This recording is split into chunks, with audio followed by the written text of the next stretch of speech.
Si vous me suivez jusqu'au bout de cette réflexion, je vous promets quelque chose que peu osent offrir. Non pas des réponses faciles, mais une incision profonde dans l'illusion qui soutient la façon dont vous vivez. Je placerai devant vous un miroir qui ne déforme pas et ne flatte pas.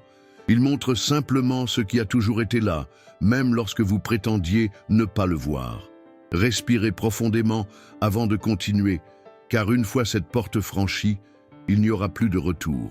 Toute la douleur que vous avez déjà ressentie, tout le vide qui vous a consumé dans les nuits silencieuses, toute peur qui s'est dissimulée derrière un sourire socialement acceptable, tout cela naît du même point. Ce n'est pas le hasard, ni la malchance, ni une punition divine. C'est le fruit d'une unique racine invisible qui nourrit chaque tragédie personnelle et collective, la croyance en la séparation. Ce dogme silencieux et persistant, répété de génération en génération, nous a appris à diviser l'indivisible. Et nous avons cru que le corps est une chose et l'esprit une autre. Que je suis un être isolé, enfermé dans ma propre peau, et que vous êtes un autre, lointain, étranger. Que l'humanité est distincte de la nature, que la matière est différente de la conscience, que science et spiritualité sont rivales et non des faces complémentaires du même réel. Nous y avons cru au point de vivre ainsi, comme des pièces éparses d'un puzzle qui ne sera jamais assemblé. Georges Gurdjieff disait « L'homme ne voit pas la réalité telle qu'elle est. Il ne voit que ce pourquoi il est préparé. » Cette phrase devrait résonner dans nos os, car ce que nous appelons réalité n'est la plupart du temps que la version déformée que nos croyances nous permettent de percevoir. Nous avons grandi en apprenant à classer, étiqueter, fragmenter. Des salles de classe aux conversations familiales, on nous a entraînés à croire que tout peut être séparé et que le monde est quelque chose d'extérieur à nous, comme une scène sur laquelle nous jouons sans jamais toucher à la trame. La vision matérialiste, héritée de siècles de sciences classiques, a façonné cette lentille.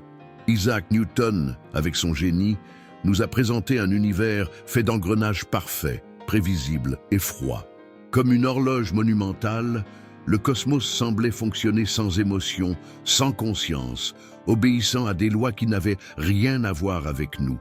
Ce modèle a construit des ponts, des locomotives, des usines, des fusées. Mais il a aussi érigé des murs invisibles dans l'esprit humain.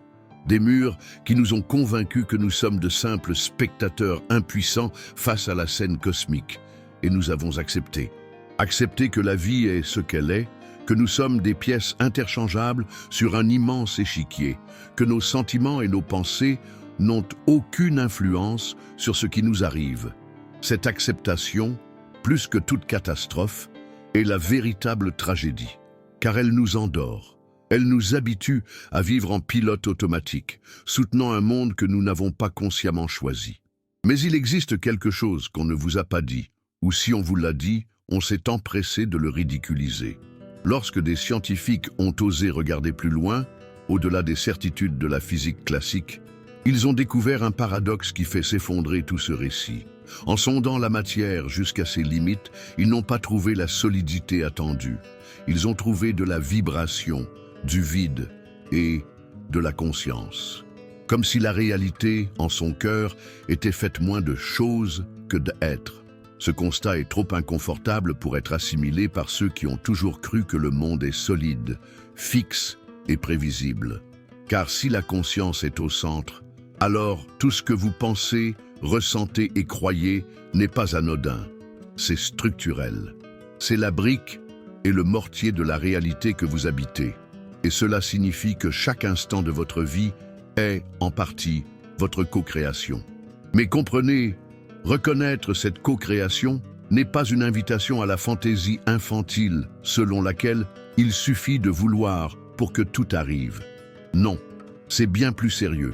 C'est accepter que votre posture face à la vie, vos choix intérieurs, votre vibration silencieuse devant les faits sont des forces actives qui façonnent le champ autour de vous. C'est admettre que vous n'êtes ni une victime pure, ni un maître absolu, mais un participant responsable dans un jeu bien plus profond que vous ne l'imaginiez.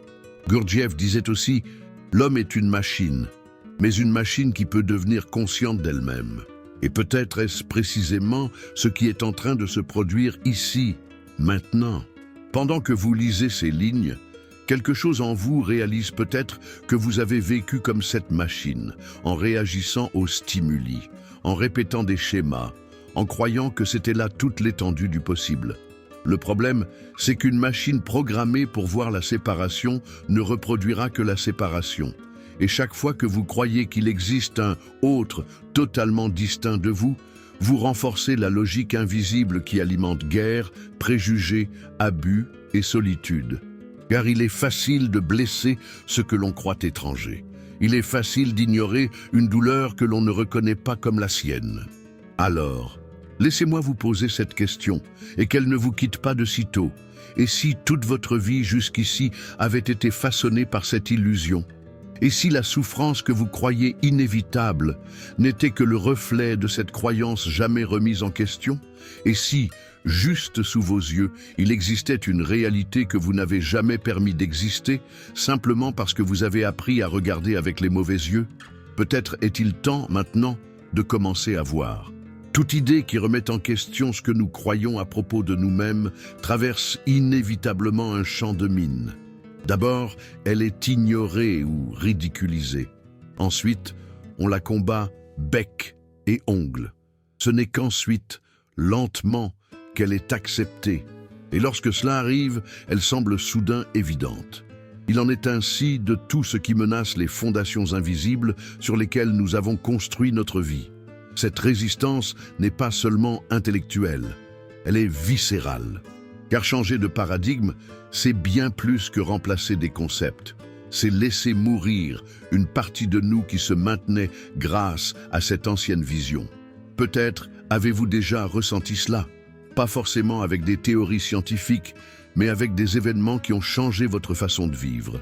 La mort d'un proche, par exemple. Jusqu'au dernier instant, une partie de vous insiste sur le fait que cela n'est pas réel. Comme s'il existait un pacte silencieux avec le monde pour que certaines choses n'arrivent jamais. Et puis, soudain, l'inévitable brise ce pacte. Et le monde continue, les gens continuent, l'horloge continue. Et vous prenez conscience que rien ne sera plus comme avant. L'ancien moi, celui qui existait avant l'événement, n'existe tout simplement plus. Ce que nous vivons aujourd'hui, en 2025, est l'un de ces points de fracture. Il y a ce sentiment diffus que l'ancien monde ne convient plus, mais que le nouveau n'a pas encore de forme. On regarde vers l'avenir et on voit de l'incertitude. On regarde en arrière et on ressent de la nostalgie, tout en comprenant qu'il est impossible de revenir en arrière. C'est comme se tenir au bord d'un pont brûlé, avec la chaleur du feu dans le dos et un horizon brumeux devant soi. La mécanique quantique se trouve exactement à ce point. Pendant des décennies, elle a été considérée comme un jeu d'équations ésotériques sans rapport avec le quotidien. Les scientifiques eux-mêmes préféraient la garder confinée au laboratoire, comme si elle était trop dangereuse pour être laissée dans les rues. Mais elle s'est déjà échappée, et cela dérange. Car si la conscience influence réellement la réalité, alors tout ce que l'on nous a appris sur le fait que nous ne sommes que des observateurs s'effondre. Et avec cela, s'effondre aussi l'excuse confortable selon laquelle nous ne sommes pas responsables de ce qui nous arrive. Imaginez un couple marié depuis 40 ans. Au fil du temps, ils ont créé un langage secret, des blagues que seuls eux comprennent, de petits rituels qui soutiennent leur relation. Ils croient que l'amour est quelque chose qui s'est produit autrefois et qui se maintient par inertie. Mais le temps, silencieux et implacable, efface les couleurs, laissant tout dans une tonalité uniforme et prévisible. Un jour, sans avertissement, l'un d'eux se réveille et réalise que le lien ne vibre plus comme avant. C'est à cet instant que se présente un carrefour. Continuer à répéter ce qui n'a plus de vie ou avoir le courage de reconstruire quelque chose de nouveau. Ce qui exige présence, choix conscient et disposition à désapprendre. Le saut de la physique classique à la physique quantique est semblable. Il implique de se détacher d'un ancien mariage, avec des idées qui, autrefois, avaient du sens, mais qui, aujourd'hui, ne soutiennent plus la vie telle qu'elle est. La plupart, cependant, reculent. Il est plus facile de se moquer de ce qui menace que d'affronter sa propre peur du changement. Combien de fois, en parlant de quelque chose qui vous a transformé, avez-vous entendu « c'est des bêtises » ou « il n'y a pas de preuves scientifiques ». La moquerie est un bouclier. Et ce n'est pas seulement celui des autres. Nous nous moquons aussi de nous-mêmes pour ne pas admettre que peut-être, au fond, nous savons qu'il y a là une part de vérité. Je me souviens d'une amie qui, à 52 ans, a décidé de quitter son emploi stable dans une multinationale pour se consacrer à la peinture. Elle avait passé 30 ans à croire que la sécurité signifiait un salaire fixe, une assurance maladie et une routine prévisible. Lorsqu'elle a commencé à sentir que sa vie se fanait de l'intérieur, les gens autour d'elle ont réagi exactement comme le manuel le prévoit. D'abord, ils ont ri. Ensuite, ils ont tenté de la dissuader avec des arguments logiques sur l'âge, le marché, la stabilité. Aujourd'hui, 5 ans plus tard, elle vend des toiles dans le monde entier. Mais surtout, elle a retrouvé quelque chose dont elle ignorait même la perte, la sensation d'être vivante. Cette histoire ne parle pas de tout quitter pour peindre des tableaux. Elle parle de comprendre que les idées les plus transformatrices, qu'elles soient scientifiques, spirituelles ou personnelles, provoqueront toujours une résistance avant d'être intégrées. La mécanique quantique ne fait pas exception. Nous sommes à un point où elle dérange, car elle menace la logique qui nous maintient anesthésiés, celle selon laquelle le monde, là-bas, est indépendant de nous. En 2025, cette logique ne tient déjà plus. Nous sommes connectés de façon si immédiate que tout événement, dans un coin de la planète, résonne instantanément dans un autre. Ce n'est pas seulement Internet, c'est la trame même de la réalité qui montre qu'il n'existe pas de dehors et de dedans séparés.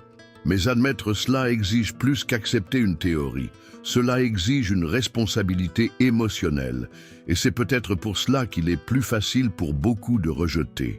Car si nous acceptons que nous influençons le champ autour de nous avec nos croyances, nos émotions et nos pensées, nous ne pouvons plus blâmer seulement le gouvernement, l'économie ou la malchance pour notre vie.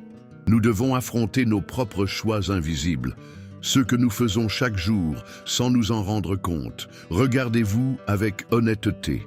Combien de fois avez-vous entretenu en silence une pensée de peur, de manque, de méfiance? Combien de fois avez-vous répété mentalement l'histoire selon laquelle vous n'êtes pas capable, vous ne méritez pas, cela ne marchera pas?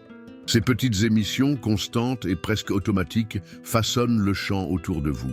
Et lorsque la vie vous renvoie exactement ce que vous avez projeté, il est plus facile de dire que c'était de la malchance que d'admettre que vous avez participé à la création de ce résultat. L'ancien paradigme nous protège de cette responsabilité. Il nous donne l'illusion que nous ne sommes que des passagers et que la route est décidée par des forces extérieures. Mais tout comme au moment où nous perdons un être cher, il arrive un moment où la réalité ignore nos dénégations et s'impose simplement. Le pont vers l'ancien monde s'effondre et il n'y a plus moyen de le traverser. Peut-être êtes-vous aujourd'hui exactement à ce point, entre vous accrocher à ce que vous avez toujours cru et faire un pas vers une vision que vous ne pouvez pas encore voir dans son intégralité. Et dans le silence de ce choix, une question commence à résonner. Et si continuer à vivre comme avant n'était, en réalité, pas la décision la plus risquée de toutes? S'il existe un point où toute transformation commence, il se situe dans l'instant où vous réalisez que la séparation est une fiction. Je ne parle pas seulement d'une belle idée à publier sur les réseaux sociaux, mais d'un constat capable de déconstruire la manière même dont vous comprenez le monde.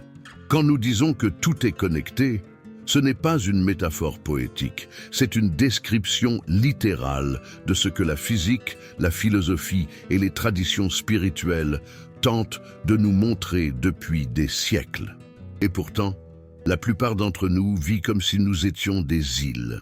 Nous entretenons notre petite clôture émotionnelle, protégeons nos certitudes et évitons de regarder en face ce fait inconfortable. Chaque pensée, chaque émotion, chaque geste ne s'arrête pas à nous. mais se propage comme une onde dans le champ que nous partageons. La mécanique quantique, à l'inverse de la vision rigide de la physique classique, révèle qu'au cœur de la matière, il n'existe aucune solidité. Ce qu'il y a, c'est de la vibration. Tout ce que nous percevons comme une chose, la chaise, l'air, notre propre peau, est un enchevêtrement d'ondes échangeant de l'information en permanence. Lorsque nos yeux, nos oreilles, notre toucher captent le monde, ils ne font que traduire des schémas vibratoires en forme que notre esprit peut comprendre. Alors, la réalité que vous croyez connaître est-elle vraiment la réalité? Ou bien n'est-elle que la traduction limitée que vos sens sont capables de décoder? Georges Gurdjieff disait que l'homme vit en dormant et meurt en dormant. Cette phrase semble dure, mais c'est peut-être la description la plus précise de notre condition actuelle. Nous dormons parce que nous acceptons la réalité filtrée par nos 5 sens, comme si elle représentait la totalité de l'existence. Nous dormons parce que nous remettons rarement en question l'origine de nos certitudes. Et nous mourons en dormant parce qu'au final, nous ne percevons jamais que nous étions plongés dans un océan de connexion, tout en vivant comme si nous étions entourés de murs solides qui n'ont jamais existé. Pensez au nombre de fois où vous avez cru que quelque chose arrivé à une autre personne n'avait rien à voir avec vous. Un ami a perdu son emploi. Une famille, à l'autre bout du monde, a traversé une catastrophe. Un inconnu a subi une humiliation. Vous vous êtes convaincu que cela les concernait, eux, et non vous. Mais que se passerait-il si, à un niveau plus profond, chaque douleur et chaque guérison étaient partagées? Et si, chaque fois que vous fermiez votre cœur à la douleur d'autrui, vous fermiez aussi la porte à votre propre joie? Si cette idée vous paraît étrange, pensez à l'intrication quantique. Dans des expériences célèbres, 2 particules liées à un instant initial continuent de réagir l'une à l'autre de manière instantanée, quelle que soit la distance qui les sépare. Changez l'état de l'une, et l'autre change aussi, sans délai, sans signal, sans transmission d'informations dans l'espace. Si cela se produit à l'échelle subatomique, qu'est-ce qui nous empêche d'imaginer que cela se produit aussi entre êtres humains, entre événements, entre pensées? C'est peut-être pour cela que vous avez déjà ressenti la présence de quelqu'un avant qu'il n'arrive, ou pensé à une personne qui au même moment pensait à vous. Peut-être que ce n'est pas une coïncidence. Peut-être que c'est simplement le champ qui bouge. Et si c'est vrai, quel type de champ alimentez-vous avec vos émotions quotidiennes? Diffusez-vous de la peur ou du courage? Nourrissez-vous du ressentiment ou de l'ouverture? J'aimerais savoir, vous est-il déjà arrivé quelque chose qui vous a fait sentir que cela ne peut pas être juste une coïncidence? Quelque chose qui semblait impossible à expliquer par la logique commune, mais qui avait un sens intime et silencieux. Partagez-le, car ces histoires sont comme des miroirs. Elles montrent à l'autre ce qu'il ne peut pas encore voir en lui-même. Ce qu'il y a de plus déstabilisant dans cette vision, c'est qu'elle nous retire la position confortable de victime. Si la séparation est une illusion, alors chaque acte contre l'autre est, d'une certaine manière, un acte contre soi-même. Et l'inverse est vrai. Chaque geste de soin que nous offrons résonne en retour. Non pas comme une magie lointaine, mais comme la conséquence naturelle d'un champ unique. Dans ce contexte, l'autre n'est qu'un point différent du même réseau. Maintenant, arrêtez-vous et demandez-vous, et si tout ce que vous pensez de quelqu'un, même en silence, était déjà une forme d'action, comment cela changerait-il votre manière de penser aux autres, à vous-même? Le défi, c'est que cette conscience ne se maintient pas uniquement au niveau intellectuel. Il ne suffit pas de comprendre que tout est vibration, que tout est chant. Il faut le ressentir dans le corps, dans les relations, dans le quotidien. Il faut observer comment les émotions denses contractent le champ et comment la gratitude et la présence l'élargissent. Il faut remarquer comment, en entrant dans un lieu chargé de tension, votre propre corps réagit et comment vous influencez aussi cet espace, même sans prononcer un mot. Et voici le tournant le plus inconfortable. Si nous acceptons que la conscience façonne la réalité, nous ne pouvons plus entretenir des pensées et habitudes émotionnelles en croyant qu'elles sont inoffensives. Elles ne sont pas privées, pas juste à vous. Elles se diffusent dans le champ et le champ répond. Et tôt ou tard, vous croiserez sur votre route exactement ce que vous avez semé dans l'invisible. Alors dites-le, et dites-le vous avec sincérité. Quel monde êtes-vous en train de créer en ce moment avec ce que vous pensez, ressentez et faites? Et si ce monde apparaissait devant vous demain, aimeriez-vous y vivre? En 1982, un physicien français nommé Alain Aspect réalisa une expérience qui, pour beaucoup, aurait dû faire la une des journaux dans le monde entier. Mais comme c'est souvent le cas avec tout ce qui menace le confort des certitudes, on la présenta comme quelque chose de trop technique pour le grand public. Ce qu'il prouva avec son équipe est aussi simple à énoncer que difficile à accepter. Deux particules, une fois reliées, continuent à réagir instantanément l'une à l'autre, même si elles sont séparées par des kilomètres.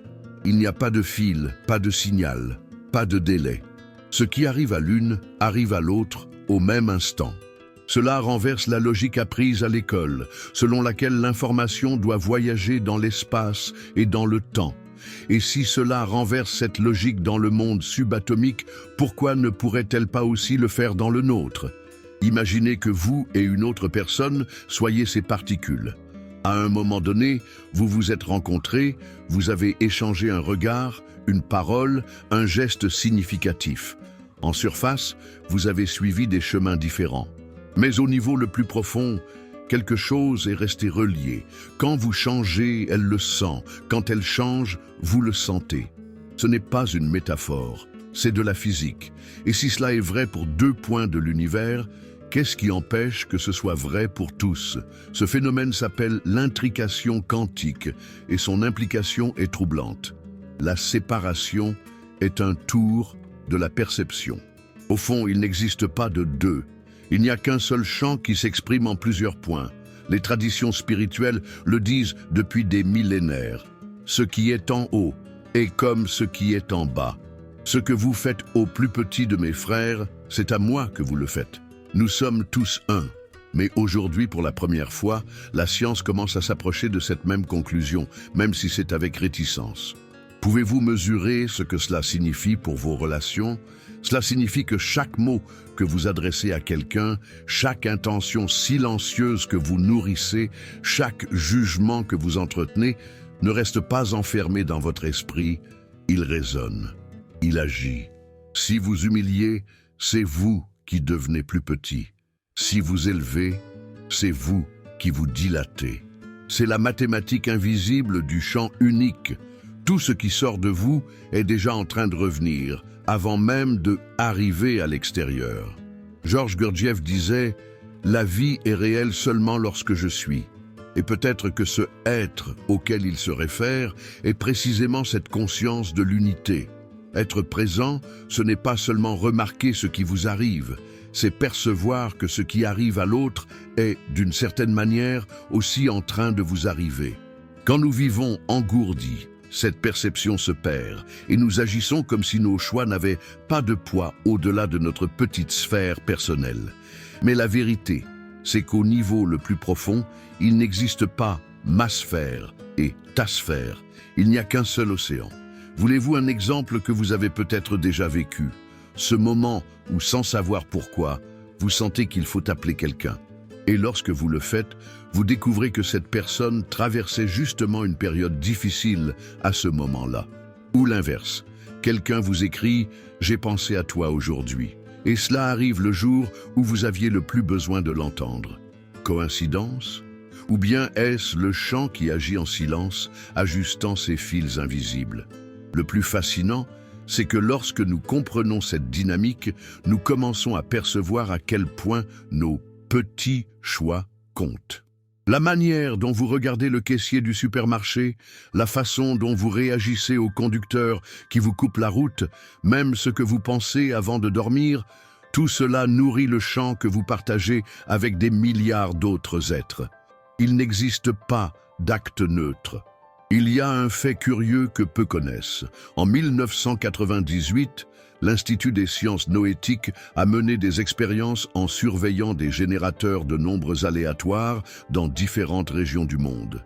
Ces générateurs, qui fonctionnent comme des pièces électroniques lancées au hasard, ont montré des schémas statistiques anormaux lors d'événements à fort impact émotionnel collectif, comme des tragédies ou des célébrations mondiales. C'était comme si l'émotion de millions de personnes influençait la physique d'appareils qui, théoriquement, ne devraient être affectés par rien d'autre que des processus mathématiques. Réfléchissez à cela. Si l'esprit collectif peut influencer des machines, que fait-il à la réalité même dans laquelle nous vivons? Et voici sans doute la question la plus urgente. Quel type de champ collectif créons-nous aujourd'hui? En 2025, nous vivons une surcharge de peur, de colère et de polarisation. Les réseaux sociaux ont transformé l'indignation en spectacle et chaque like ou commentaire est une petite injection d'énergie dans ce champ. Mais si ce que nous émettons nous revient, n'est-ce pas le moment de se demander si nous voulons continuer à nourrir un environnement qui finit par nous étouffer? La beauté et le poids de cette compréhension, c'est qu'elle rend le pouvoir là où il a toujours été, à l'intérieur de chacun de nous. Il ne s'agit pas de contrôler les autres, mais d'être radicalement responsable de ce que vous mettez dans le champ. C'est réaliser que chaque émotion que vous choisissez de maintenir est comme une couleur qui teinte non seulement votre vie, mais l'océan tout entier. Alors peut-être est-il temps de s'arrêter et de sentir qu'émettez-vous maintenant? Si toute la planète était traversée, en cet instant, par votre fréquence, le monde deviendrait-il plus léger ou plus lourd? Et si la réponse est inconfortable, c'est peut-être précisément là que commence la véritable transformation. Si nous sommes arrivés jusqu'ici, ce n'est pas simplement pour contempler de belles idées sur la connexion et l'unité. C'est pour affronter, sans échappatoire, le poids et la responsabilité que cette vision impose. Il n'est plus possible de voir la vie comme un ensemble d'événements déconnectés, comme s'il existait un moi, isolé, tentant de survivre dans un monde hostile. Si tout est un champ unique, si chaque pensée et chaque émotion sont des fils qui s'entrelacent dans le tissu collectif, alors la façon dont vous vivez est un acte constant de création ou de destruction. Il n'existe aucune neutralité dans ce processus. En observant le monde en 2025, nous voyons un paysage émotionnel chargé. Conflits politiques, crises environnementales, instabilité économique et un bruit constant qui traverse nos routines, de l'écran du téléphone aux conversations de couloir.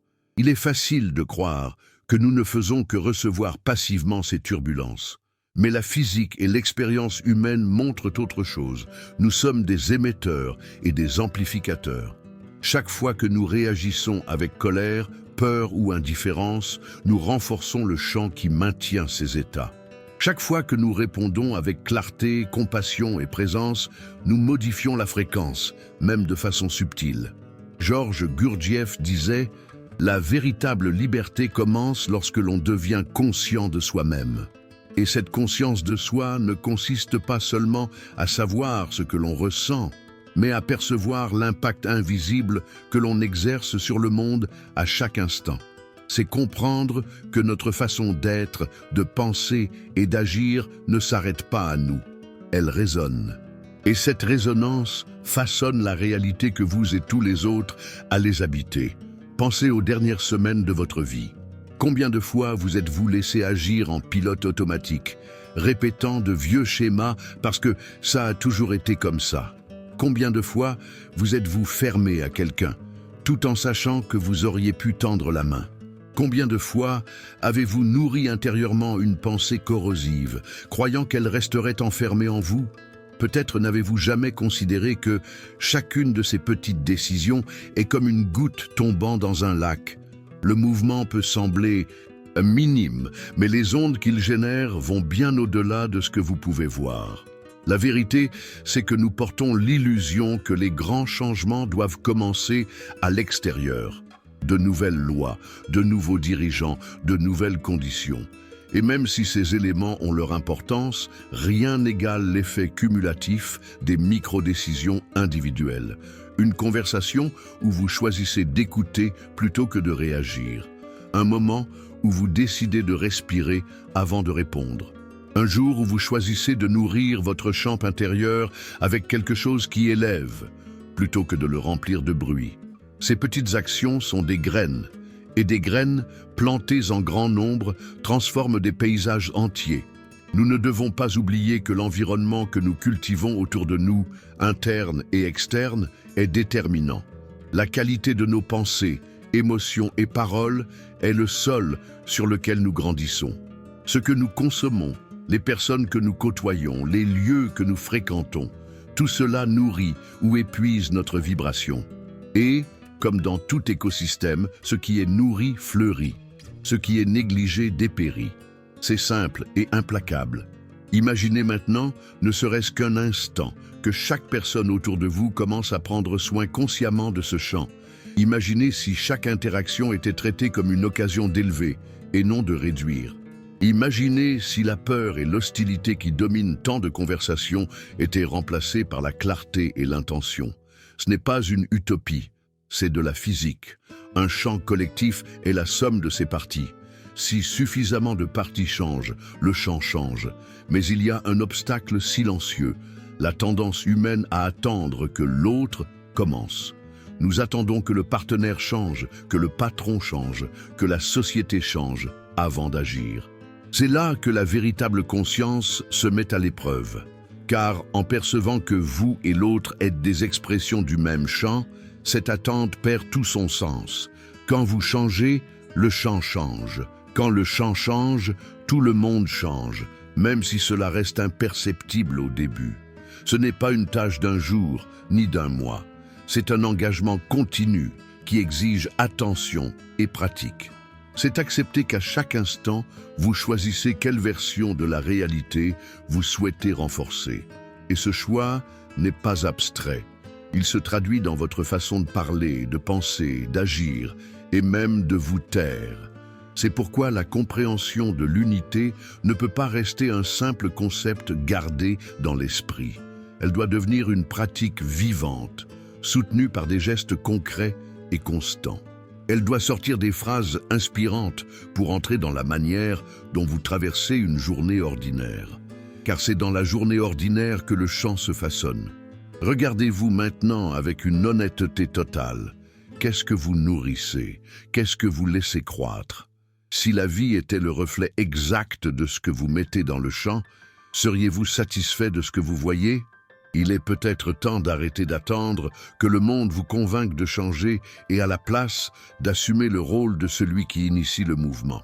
Et si vous sentez que cette vision a résonné en vous, que quelque chose s'est éveillé, même subtilement, alors vous êtes prêt pour l'étape suivante. Dans la prochaine partie, nous transformerons cette compréhension en un plan concret, détaillé et applicable, pour que le changement cesse d'être une simple possibilité et devienne une présence vivante dans votre quotidien. Maintenant que vous avez parcouru ce chemin de compréhension, il est temps de faire ce que la plupart évitent, transformer l'idée en pratique, la perception en action. La réflexion sans mouvement devient un simple amas de théories dans l'esprit, et cela ne change rien. Le champ autour de vous, celui que vous influencez et qui vous influence, ne répond qu'à ce que vous maintenez de manière vivante. Nous allons donc construire ici un plan simple mais profond, que vous pouvez appliquer dès aujourd'hui et qui, s'il est pratiqué avec constance, peut transformer non seulement votre vie, mais aussi le champ que nous partageons tous. La première étape est de cultiver la présence. Cela peut sembler un cliché, mais c'est le fondement de tout. Être présent, c'est percevoir ce que vous émettez à cet instant précis, l'émotion, la pensée, l'intention. Prenez au moins 3 pauses conscientes au cours de la journée, même si elles ne durent qu'1 minute. Fermez les yeux, respirez profondément et demandez « Qu'est-ce que je vibre en ce moment ?» Si la réponse est la peur, l'anxiété ou l'irritation, reconnaissez-le sans vous juger. Constatez simplement. Le simple fait de mettre cela en lumière commence déjà à dissoudre les schémas automatiques. La deuxième étape est de choisir consciemment l'état que vous souhaitez maintenir. Il ne s'agit pas de nier les émotions négatives ou de forcer une joie artificielle, mais de se rappeler que vous pouvez modifier votre état intérieur.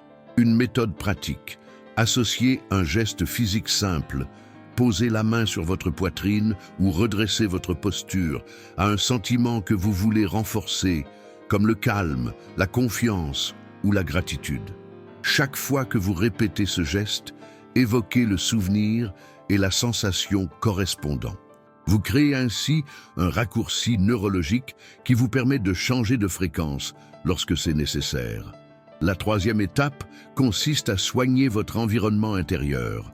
Cela inclut les mots que vous utilisez envers vous-même, les dialogues mentaux que vous répétez et les histoires que vous vous racontez. Pendant une semaine, observez vos phrases automatiques. Chaque fois que vous remarquez une affirmation limitante, « je ne peux pas »,« ce n'est pas pour moi », ça finit toujours mal. Arrêtez-vous, respirez et reformulez. Transformez « je ne peux pas » en « j'apprends ». Transformez « ça finit toujours mal » en « je trouve de nouvelles façons de réussir ». Cela peut sembler peu, mais au fil des jours, cette hygiène verbale reprogramme silencieusement votre vision du monde. La quatrième étape est de soigner votre environnement extérieur. Choisissez avec intention ce que vous consommez. Actualités, conversations, musique, contenu sur les réseaux sociaux. Demandez-vous, est-ce que cela élève ou draine mon énergie? Éloignez-vous, même progressivement, de ce qui nourrit la peur, la comparaison ou le ressentiment. Vous rapprochez de contenus et de personnes qui élargissent votre perception, c'est comme remplacer une terre desséchée par un sol fertile. Il ne s'agit pas de vivre dans une bulle, mais de se nourrir suffisamment pour avoir la force d'agir dans le monde sans en être englouti. La cinquième étape est de pratiquer la résonance intentionnelle. Au réveil, avant de consulter votre téléphone ou de plonger dans la routine, consacrez 3 minutes à visualiser la fréquence que vous souhaitez maintenir pour la journée. Imaginez comment vous voulez vous sentir, comment vous voulez réagir, quelles interactions vous souhaitez vivre. Il ne s'agit pas de contrôler chaque événement, mais de vous aligner intérieurement pour accueillir la journée en cohérence avec ce que vous voulez créer.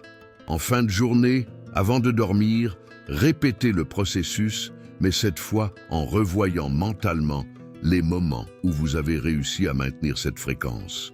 Cela renforce le schéma dans votre champ. La sixième étape est d'agir en cohérence. La conscience sans action engendre la frustration. Si vous désirez plus de paix, soyez source de paix dans au moins une interaction quotidienne, même petite.